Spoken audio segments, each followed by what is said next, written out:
My dear students, this is class 12 maths chapter 2 exercise 2.9 la question number 24 and 25 பார்க்க போறோம். First 24 பார்த்துடலாம். First என்ன கொடுத்துருக்காங்க பாருங்க, இதுக்குள்ள 1 plus root 3i by 1 minus root 3i ன்னு கொடுத்துருக்காங்க இல்லையா. நான் வந்து இதை மட்டும் கன்சிடர் பண்ணுறேன், அதாவது 1 plus root 3i மட்டும் கன்சிடர் பண்ணுறேன். இதை வந்து நான் போலார் ஃபார்முக்கு கொண்டு வர போகிறேன்.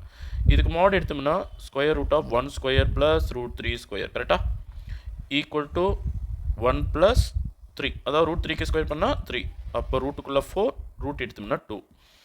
தென் ஆர்குமெண்ட் என்னன்னு பாருங்கள், argument equal to tan inverse imaginary part root 3, real part 1. அப்போது ரூட் 3 எந்த tan வேல்யூக்கு வரும், 60 டிகிரி, 60 டிகிரி π/3. ஓகே, அப்போ 1 ப்ளஸ் ரூட் 3i வந்து ஃபஸ்ட்டு குவாட்ரண்ட் தான். அப்போ alpha equal to theta.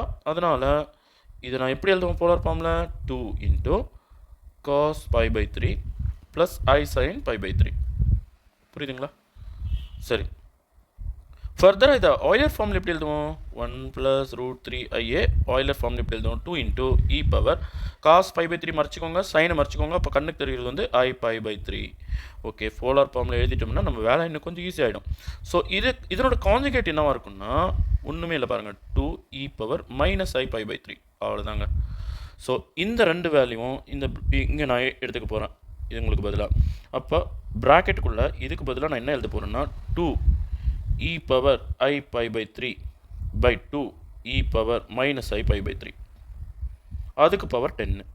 So இந்த எக்ஸ்பிரஷனை நான் மாற்றி எழுதிடுறேன், 2 கேன்சல் பண்ணிக்கலாம். ஸோ ப்ராக்கெட்டுக்குள்ளே e பவர் i π/3, இந்த மைனஸில் இருக்க பவர் மேலே போச்சுன்னா ப்ளஸ் ஆயிரும், இப்போ ப்ளஸ் i π/3 அதுக்கு பவர் 10 ஈக்குவல் டு ஃபர்தராக i காமனாக வெளியே எடுத்துட்டோம்னா இங்கே ஒரு π/3 இங்கே ஒரு π/3, எல்சிஎம் சேம் 3 தான். அப்போ π + π 2π/3 அதுக்கு பவர் 10. இப்போ பவரை வந்து நான் உள்ளே இறக்கிடுறேன். அப்போது e power i into 10 into 2 20, so 20 π/3. Okay, இதை ஒரு சின்ன ஆல்டர் பண்ணி எழுத போகிறேன், நல்லா கவனிங்க. இப்போ இ பவர் i 6π ப்ளஸ் 2π/3ன்னு எழுத போகிறேன். பாருங்கள், ஒரே மீனிங் தான். இங்கே நான் சிம்பிளிஃபை பண்ணி காட்டிடுறேன் உங்களுக்கு. 6π அடியில் ஒரு 1 போடுங்க, ப்ளஸ் 2π/3 பண்ணுங்கள். 3க்கு 1க்கு எல்சிஎம் எடுத்தால் 3 தான். அப்போ கிராஸ் மல்டிப்ளிகேஷன் பண்ணால் 3 6 ஆர் 18π ப்ளஸ் 1 இன்ட்டு 2π, அப்போ ஆகக்கூடி 20 π/3 தானே இது. சார் ஏன் சார் இப்படி எழுதுனீங்க, ஒன்றும் இல்லை, திரும்ப இங்கே கவனிங்க, இந்த சர்க்கிளை கவனிங்க. இது 0 டிகிரின்னு சொல்லலாம், 2π டிகிரின்னு சொல்லலாம், 4πன்னு சொல்லலாம், 6πன்னு சொல்லலாம். ஓகேவா? ஸோ 2னுடைய மல்டிபிள்ஸ் பை. ஓகேவா? 0 டிகிரின்றது ஒன்றும் இல்லை, 2ஓட மல்டிபிள்ஸ் ஆஃப் பை. அப்போது 6πன்றது 0 டிகிரி. ஓகேவா? அப்போ இதை நான் இ பவர் i 2π/3ன்னு எழுதலாம். கடைசியாக எனக்கு கிடைக்கிற இந்த ஆன்சர் வந்து நான் என்ன பண்ணுறேன்னா எக்ஸ்பேண்ட் பண்ணுறேன். அப்போ எப்படி எக்ஸ்பேண்ட் பண்ணுவேன், cos 2π/3 ப்ளஸ் i sin 2π/3. பாருங்கள், இது சிஸில் கொடுத்துருப்பாங்க ஆன்சரு, சிஸில் கொடுத்துருக்காங்க, எல்லாமே சிஸில் தான் இருக்குது. அதனால் நான் சிஸில் கன்வெர்ட் பண்ணேன்னா சிஸ் 2π/3. ஸோ இந்த ஆன்சர் வந்து எந்த ஆப்ஷனில் கொடுத்துருக்காங்க, ஆப்ஷன் 1ல் தான் கொடுத்துருக்காங்க. ஓகேவா? ஸோ ஆப்ஷன் 1 தான் இதுக்கான ஆன்சர். ஓகே, சரி, கொஸ்டின் நம்பர் 25 போயிடலாம். ஃபஸ்ட்டு என்ன கொடுத்துருக்காங்க பாருங்கள், omega is equal to cis 2π/3. அப்போனா கீழே என்ன நம்பர் வந்துருக்கு, அதான் n ஈக்குவல் டு 3. அப்போ இது வந்து cube root of unity. Okay, cube root of யூனிட்டின்னு உடனே நமக்கு என்ன ஞாபகம் வரணும், 1 plus omega plus omega square equal to 0, omega cube equal to 1. அடுத்து இதில் ஒமேகா பவர் 4 கூட இன்வால்வ் ஆகும். இதை வந்து நான் இப்படி மாற்றி எழுதினால ஒமேகா கியூப் இன்ட்டு ஒமேகா, அப்போ ஒமேகா கியூபுக்கு 1 இன்ட்டு ஒமேகான்னு எழுதலாம். அப்போ ஒமேகா பவர் 4 வர இடத்துல நான் ஒமேகான்னு போட போகிறேன். ஓகேவா? ஸோ இந்த வேல்யூஸ் எல்லாம் நம்ம ரெடிமேடாக ஃபஸ்ட் எடுத்து வச்சுக்கிறோம். இப்போ ஒரு டெட்டர்மினன்ட் கொடுத்துருக்காங்க, அது எடுத்து இங்கே எழுதிக்க போகிறேன். இந்த டெட்டர்மினன்ட் வேல்யூ வந்து 0 அப்படின்னு சொல்லியிருக்காங்க. ஓகே, நான் அப்படியே இதை காப்பி பண்ணிக்கிறேன். எனக்கு கம்ஃபர்டபுளான ரோவை நான் எக்ஸ்பேண்ட் பண்ணிக்கிறேன். நான் ரோ நம்பர் 3 எக்ஸ்பேண்ட் பண்ணுறேன், ரோ 3 எக்ஸ்பேண்ட் பண்ண போகிறேன். அப்போ ஃபஸ்ட்டு என்ன வருது, ஒமேகா ஸ்கொயர் அதனோட மைனர். பாருங்கள், இதுதான் அதனோட minor. Leading diagonal omega into 1 omega minus omega square into z plus omega square ஆச்சா. சரி, இதுக்கு ஒரு பிக் ப்ராக்கெட் போட்டுக்கோங்க. அடுத்து யார்? 1. அப்போ 1க்கு கோஃபேக்டர் சிம்பிள் மைனஸ், அதனால் -1. ஓகேவா? டெட்டர்மெண்ட் லெசன் நம்பர் 7 11th படிச்சிங்க, அதே ஞாபகத்துக்கு கொண்டு வாங்க. இப்போது இதனோட கோஃபேக்டர் சிம்பிள் வந்து மைனஸ், அதனால தான் இங்கே மைனஸ் போட்டிருக்கேன். இன்னொரு ப்ராக்கெட் ஓப்பன். இவனோட மைனர் பாருங்கள், இந்த காலம் இந்த ரோ விட்டுடுங்க. மீதி என்ன கண்ணுக்கு தெரியுது பாருங்கள், z+1 × 1. அப்போ z+1 அப்படியே வரும் மைனஸ். அடுத்த diagonal omega × omega square omega cube bracket close. அடுத்து பாருங்கள், இதனோட கோஃபேக்டர் சிம்பிள் ப்ளஸ் தான். அப்போ z+ஒமேகா இன்ட்டு அதனோட மைனர் இங்கே இருக்குது பாருங்கள், ப்ராக்கெட் ஓப்பன். z+1 இன்ட்டு z+ஒமேகா ஸ்கொயர் மைனஸ் அடுத்த diagonal omega × omega omega square. Okay, bracket close. இதனோட டோட்டல் வேல்யூ என்ன? 0.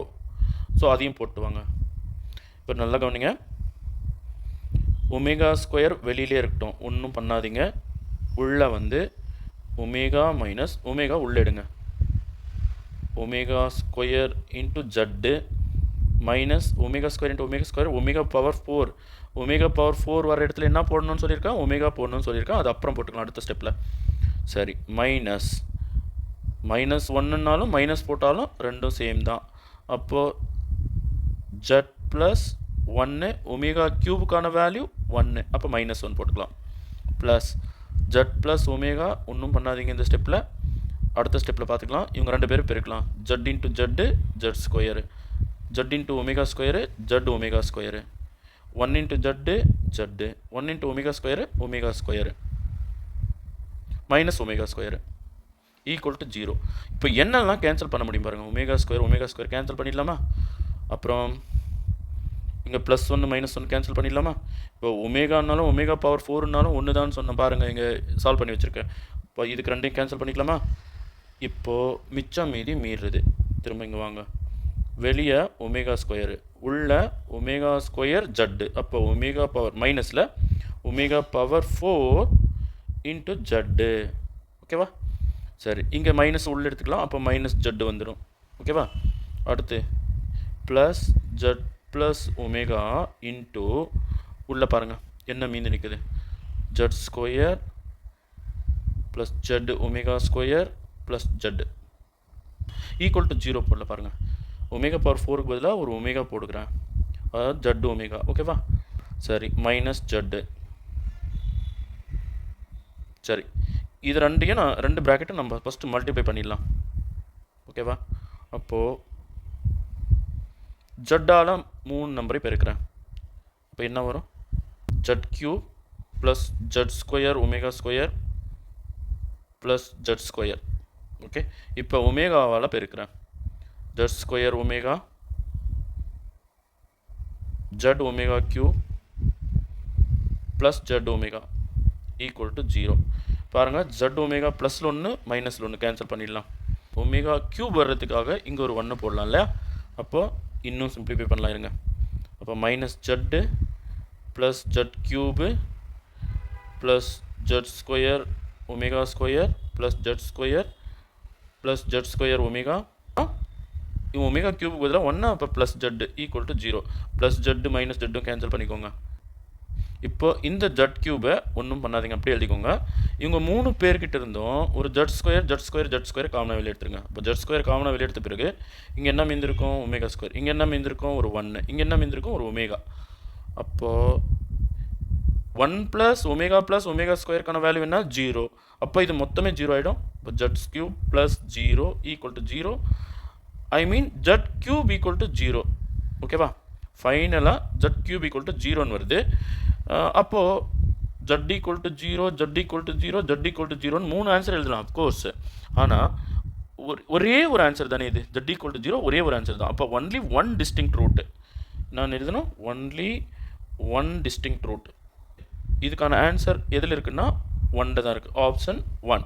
ஓகே, ஸோ ஆப்ஷன் 1 தான் இதுக்கான ஆன்சர். Okay, thank you students.